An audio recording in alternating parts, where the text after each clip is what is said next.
எவ்வளவு கொடுமை பாருங்க. 9.5 பவுன் நகை காணும் அப்படின்னு சொன்னாங்களா? சொன்ன உடனே வழக்கே போடாம தனிப்பட அமைச்சு 2 நாள் வச்சு சித்திரவதை பண்ணிருக்காங்க. 2 நாள்.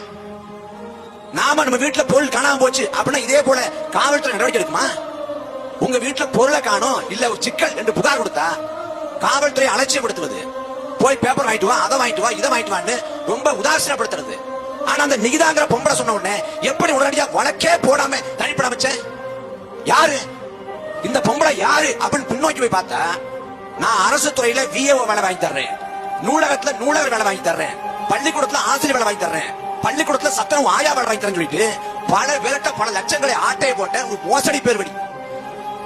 இந்த வேலையை வாங்கி தரேன்னு ஒரு பொம்பளை சொல்லுதுன்னா அப்ப அதிகார வர்க்கத்தின் தொடர்பு இல்லாது ஒருபோதும் சாத்தியப்படும். அப்ப இதுல குற்றவாளி இந்த 5 பேர் மட்டும் இல்லை. எவன் அதிகார வலைப்பினரா இருக்கணும் அவன் தான் முதன்மை குற்றவாளி.